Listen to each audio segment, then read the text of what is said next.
அறிவோம் ஆரோக்கியம் நேயர்கள் அனைவருக்கும் அன்பான வணக்கங்கள். நான் ஸ்ரீவர்மா மருத்துவமனையின் மகளிர் சிறப்பு மருத்துவர் ஜெயரூபா.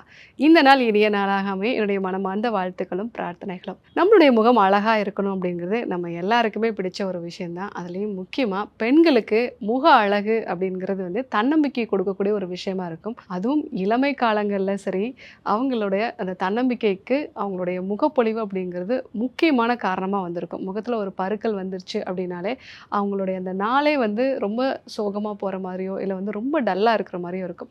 ஸோ நம்மளுடைய முகத்த இயற்கையான முறையில அந்த க்ளோவ இன்க்ரீஸ் பண்றதுக்கு, அழகா மாறதுக்கு என்னென்ன விஷயங்கள்லாம் ஃபாலோ பண்ணலாம்? அத பத்தி தான் நம்ம இன்னைக்கு பார்க்க இருக்கிறோம். ஸோ நெறைய நம்ம காஸ்ட்லியா ஃபேஷியல் பண்றோம்.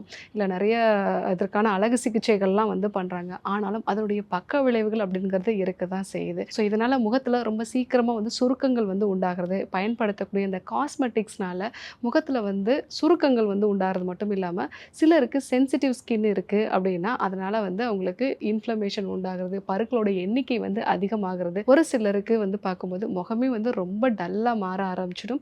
ஸோ இந்த மாதிரியான காரணங்களால நெறைய சமயங்கள்ல நம்ம அந்த காஸ்ட்லியா இருக்கக்கூடிய ஃபேஷியல்ஸோ, இல்ல நெறைய கெமிக்கல்ஸ் சேர்ந்த அந்த ஃபேஷியல்ஸ்லாம் பண்ணும் பொழுதே, அதனுடைய பக்க விளைவுகள் அப்படிங்கிறது தவிர்க்க முடியாத ஒரு விஷயமா இருக்கு. இயற்கையான முறையில நம்ம முகத்துல க்ளோவ அதிகரிக்கணும் அப்படின்னா, முதல்ல நம்மளுடைய ஸ்கின் டைப் என்னங்கிறத நம்ம தெரிஞ்சுக்கணும். நம்ம வாத சம்பந்தமான ஒரு ஸ்கின் டைப்பா, இல்ல பித்த சம்பந்தமான ஒரு ஸ்கின் டைப்பா, இல்ல கஃபம் சம்பந்தமான ஒரு ஸ்கின் டைப்பா அப்படிங்கிறது தெரிஞ்சுக்க வேண்டியது அவசியம். ஃபேஸ் ரொம்ப ட்ரையா இருக்கு, முகத்துல ரொம்ப ஈஸியா சுருக்கங்கள் வருது அப்படின்னா, இது வாத சம்பந்தமான ஸ்கின் டைப்பா இருக்கும். ஸோ முகத்துல நிறைய பருக்கள் வருது.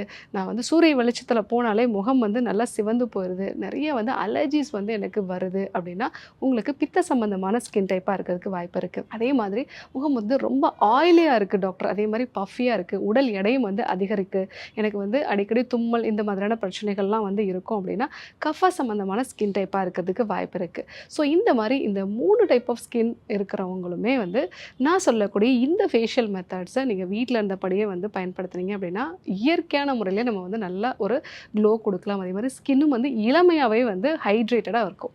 ஸோ இதுக்கு நீங்கள் நவரை அரிசி அப்படிங்கிறது நிறைய மருந்து கடைகளில் கிடைக்கும்.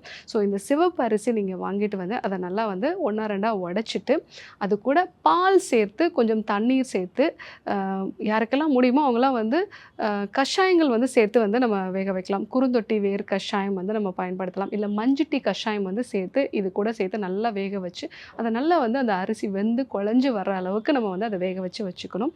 ஸோ முகத்தை நல்லா கிளென்ஸ் பண்ணணும்.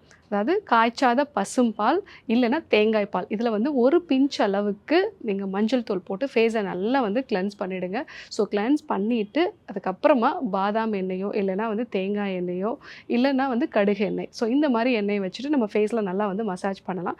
பாதாம் எண்ணெய் அப்படிங்கிறது வாத சம்பந்தமான ஸ்கின் டைப்புக்கு ரொம்ப நல்லா இருக்கும். தேங்காய் எண்ணெய் அப்படிங்கிறது பித்த சம்பந்தமான ஸ்கின் டைப்புக்கு இன்ஃப்ளமேஷன் நல்லா குறைக்கும். கடுகு எண்ணெய் கஃப சம்பந்தமான ஃபேஸ்க்கு ரொம்ப யூஸ்ஃபுல்லாக இருக்கும். ஏன்னா இது அதிகமான ஆயில்னஸை கொடுக்காது. இது ரொம்ப தின்னாக இருக்கக்கூடிய ஒரு எண்ணெய். ஸோ இந்த 3 வகையான எண்ணெய்களை வச்சு நம்ம நல்லா ஒரு 10 நிமிஷம் வரைக்கும் நல்லா ஃபேஸ் மசாஜ் மாதிரி பண்ணுறது நல்லது. அடுத்ததாக நல்லா முகத்தை ஒரு குளிர்ந்த தண்ணினால் கழுவிட்டு, நவரை அரிசியை நம்ம பால் அதே மாதிரி கஷாயத்தோடு சேர்த்து வேக வச்சுருப்போம் இல்லைங்களா, ஸோ அந்த அரிசியை நல்லா முகத்தில் நல்லா ஒரு 15 நிமிஷம் வரைக்கும் நம்ம மசாஜ் மாதிரி பண்ணலாம். அந்த மாதிரி பண்ணும்போது ஃபேஸ் நல்லா க்ளோ ஆகும். ஸோ நல்லா மசாஜ் மாதிரி பண்ணிவிட்டு, அதுக்கப்புறமா நம்ம குளிர்ந்த தண்ணி வச்சு ஃபேஸை நல்லா வாஷ் பண்ணிடலாம். ஸோ இந்த ஒரு மெத்தடை வாரத்தில் 2 நாள் நம்ம ஃபாலோ பண்ணும்போது ஃபேஸ் நல்லா க்ளோ ஆகும். அதே மாதிரி இந்த வறட்சி தன்மையெல்லாம் குறைய ஆரம்பிக்கும். ரொம்ப வயதான ஒரு தோற்றம் இருக்குது டாக்டர், அதே மாதிரி முகத்தில் சுருக்கங்கள் இருக்குது டாக்டர் அப்படின்னு சொல்கிறவங்க எல்லாருமே இதை பயன்படுத்தும் போது ஸ்கின் நல்லா ஸ்டிஃபாக மாற ஆரம்பிக்கும். ஸோ அதாவது இளமையாக இருக்கக்கூடிய ஸ்கின் எப்படி நமக்கு நல்லா ஸ்டிஃபாகவும் அதே சமயத்தில் ஃப்ரிம்மாக இருக்கும் இல்லைங்களா, அந்த மாதிரியான ஒரு ஸ்கின் டைப் மாற ஆரம்பிக்கும். முக்கியமாக இந்த வாத சம்பந்தமான ஒரு ஸ்கின் டைப் இருக்கிறவங்களுக்கு அந்த வறட்சி தன்மை குறைஞ்சு ஸ்கின்னை நம்ம தொடும்போதே ஒரு குழந்தையோட ஒரு ஸ்கின் மாதிரி நல்ல ஒரு ஹைட்ரேட்டடாக இருக்கும். அதே மாதிரி இந்த நிறைய ஆயில்னஸ் அப்படிங்கிறது எல்லாமே குறைஞ்சு முகம் பார்க்கறதுக்கு நல்ல பொலிவாக இருக்கும். ஸோ இது இளமையான காலங்கள்லேயும் நம்ம எடுத்துக்கலாம். முக்கியமாக நிறைய பெண்கள் எனக்கு காஸ்மெட்டிக்ஸ்லாம் அலர்ஜியாக இருக்குது டாக்டர், இல்லை அது போட்டால் எனக்கு ஃபேஸில் நிறைய பிரச்சனைகள் வருது. இன்னும் திருமணத்துக்கு தயாராகக்கூடிய பெண்களுமே இந்த ஒரு விஷயத்தை நீங்கள் ஒரு மாதம் வாரத்தில் 2 நாள் நீங்கள் பயன்படுத்தி பயன்படுத்துகிறீங்க அப்படின்னாலே உங்கள் ஃபேஸ் வந்து நல்ல க்ளோவாக இருக்கும். அதே மாதிரி நல்ல ஒரு கலரும் வந்து உங்களுக்கு கிடைக்கும். இந்த சன் டர்ன் எல்லாம் வந்து ரிமூவ் ஆகி உங்களோட ஸ்கின் வந்து நல்ல அந்த கலர் வந்து நல்ல சேஞ்சஸ் வந்து வரும். ஸோ கண்டிப்பாக இதை வந்து பயன்படுத்துங்க. ஸோ முகம் நல்ல பொலிவாக இருக்கணும் அப்படின்னா தேங்காய் எண்ணெய் இல்லைன்னா வந்து காய்ச்சாத பசும்பாலில் ஒரு பிஞ்ச் அளவுக்கு மஞ்சள் போட்டு ஃபேஸை நல்லா வாஷ் பண்ணிவிட்டு நவரை அரிசியை பால் அதே மாதிரி வந்து மஞ்சுட்டி இல்லைன்னா வந்து குறுந்தொட்டி கஷாயத்தோடு சேர்த்து நல்லா வந்து அதை வேக வச்சு அந்த ஒரு நவரை அரிசியை வச்சுட்டு நல்லா நம்ம வந்து ஃபேஸ்க்கு மசாஜ் பண்ணோம் அப்படின்னாலே நம்ம ஸ்கின் வந்து நல்லா க்ளோவாக ஆரம்பிக்கும். ஸோ எந்த ஒரு கெமிக்கல் காஸ்மெட்டிக்ஸும் வந்து இதுக்கு தேவைப்படாது. பட் இது எல்லாத்துக்கும் முன்னாடி நம்மளுடைய குடலையும் வந்து சுத்தம் பண்ணணும். அகத்தின் அழகு தான் நம்ம முகத்தில் வந்து தெரியுது.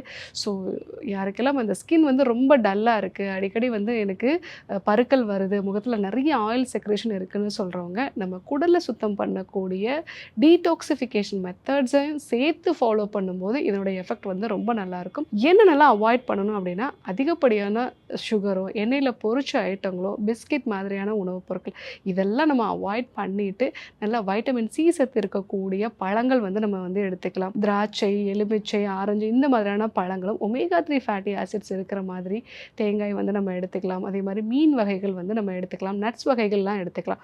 ஸோ இதெல்லாம் நம்ம வந்து ஃபாலோ பண்ணோம் அப்படின்னாலே நம்ம ஸ்கின் வந்து நல்லா வந்து க்ளோ ஆகும். ஸ்கின் நல்லா க்ளோ ஆகணும்னா நான் சொன்ன இந்த நவரை ஃபேஷியல் வந்து நம்ம பண்ணலாம். அது கூட நம்ம நெய் மருந்து சிகிச்சை மூலமாக நம்ம உடலை கழிவு நீக்கம் பண்ணக்கூடிய முறைகளும், ஸோ சுகர் வந்து நிறைய எடுத்துக்கிறத அவாய்ட் பண்ணுறது, நல்ல வைட்டமின் சி ஒமேகா 3 இருக்கக்கூடிய உணவுகளை வந்து எடுத்துக்கிறது. இந்த மெத்தடை நம்ம ஃபாலோ பண்ணோம் அப்படின்னா நம்மளுடைய ஸ்கின் வந்து நல்ல க்ளோவாக இருக்கும். ஸோ இதே வகையான ஃபேஷியல்ஸ் நம்மளுடைய மருத்துவமனையிலே நம்ம வந்து பண்ணுறோம். ஸோ அந்த விஷயம் நிறைய பேர் என்னால் வீட்டில் பண்ண முடியாதுன்னு சொல்கிறவங்க நம்ம மருத்துவமனையிலையும் வந்து நம்ம இதை பண்ணிக்கலாம்.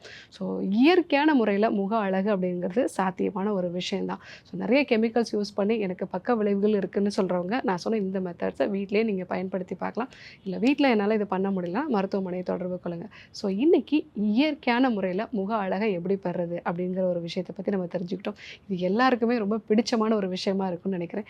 இதே போன்று ஒரு நல்ல தகவலோடு உங்களை சந்திக்கிறேன். நன்றி, வணக்கம்.